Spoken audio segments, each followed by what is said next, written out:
You hear that? That came straight out of the oven. It's not deep fried and it's super crispy. Stay tuned, I'm going to show you how to do that.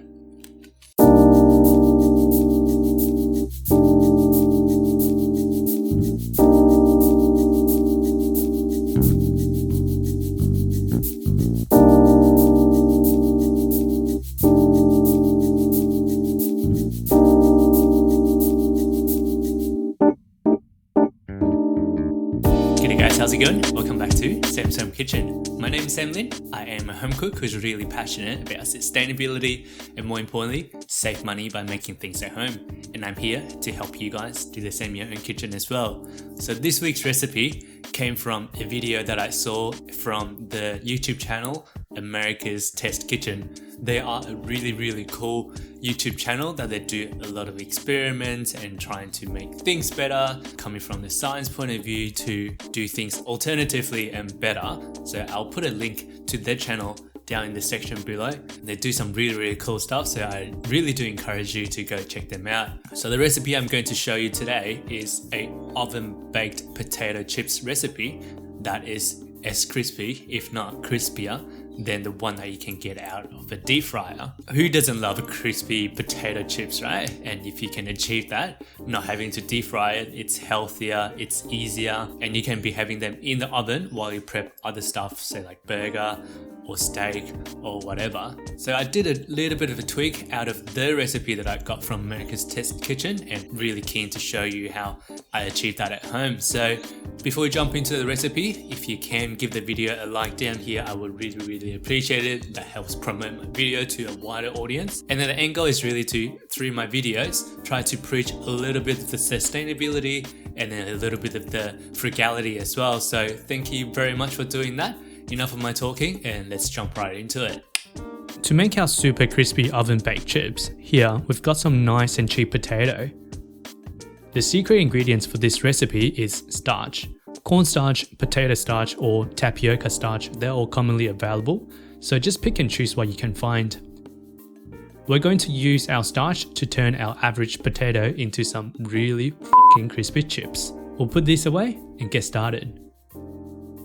Before we get onto the potato, preheat the oven to 220 degrees Celsius on fan force setting for some even heating.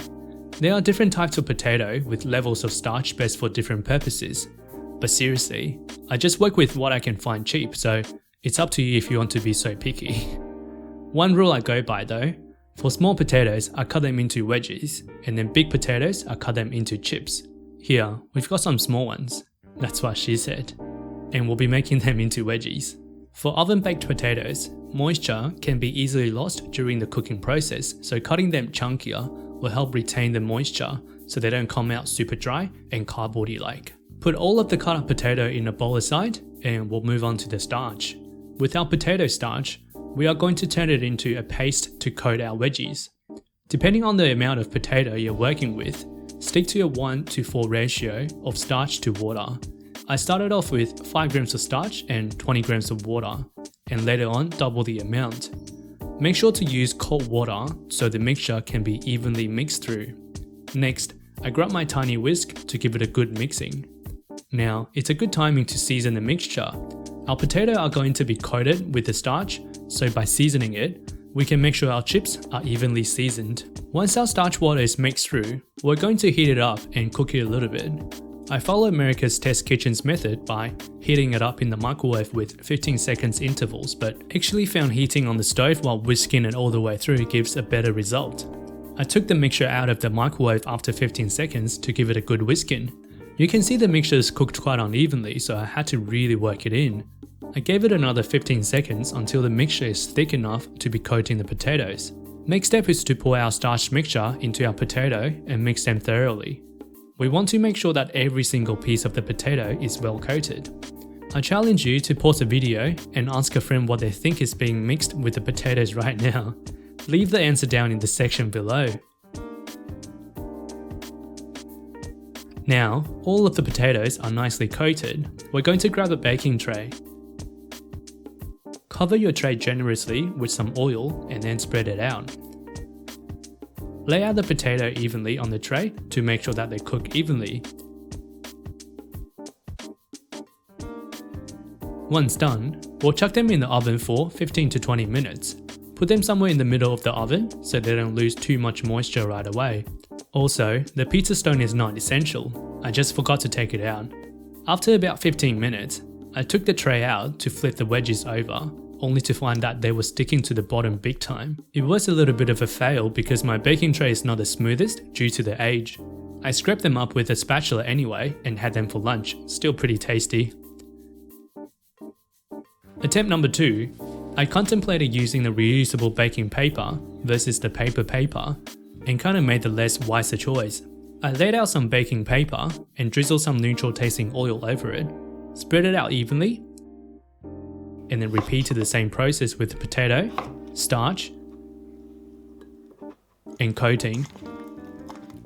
In the oven for 15 minutes, and I took them out for the flipper to do. The potato turned out beautifully golden brown on top, but definitely was still sticking a little bit. I fumbled my way through, regretting not using the Teflon baking sheet, but I made the mistake for you so you don't have to. Once they are all off the baking paper, I put them in the oven for another 15 minutes to crisp up. To go with the crispy potato, I prep up some steak burger. Made some burger buns out of some sourdough discards and I was pleasantly surprised with the end result. I sliced the bread open and check out all of the air bubbles. Thinly slice the rump and the doneness couldn't have been more perfect. Steak on, cheese on, and I pull out my blowtorch for some extra oomph.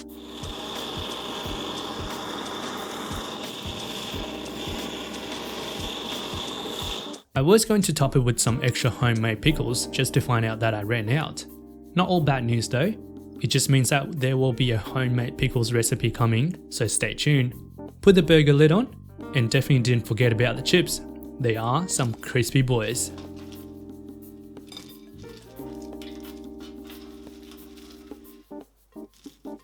Some extra flaky salts for seasoning, and we're done. Potatoes are normally $1 a kilo compared to the $3 to $4 per kilo price tag for the frozen chips that you get from supermarkets. Plus, the oven-baked chips is so much healthier for you. Alright, and there we have it. That's our oven-baked crispy chips done, made from scratch, made from potato. And despite a bit of a hiccup with the baking paper and my crappy little baking tray, if you do have Teflon kind of coated oven tray, this is the perfect recipe for you to make some really crispy chips. I'm going to dig in and let you know how I go.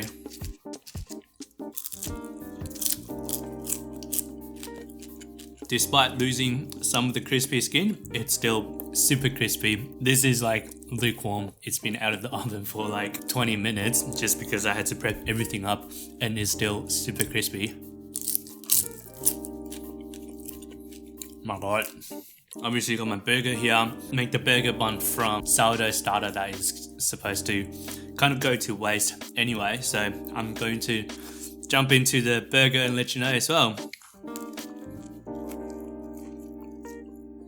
I mean, it would have been really nice to have some pickles to cut through the richness. I'm not saying that this is bad, it's still amazing. That just means that we'll have a pickles video coming on the way for you just because I ran out, so stay tuned for that. There it is. That's my humble little dinner. Homemade chips with some burger and still got some steak, so gonna go through that as well. Anyway, I won't keep you any longer. Thank you so much for watching. If you have been enjoying the videos, make sure you hit the like button down below and consider subscribing. I have a new recipe coming out on a weekly basis. Thank you so much, and I will see you in the next one.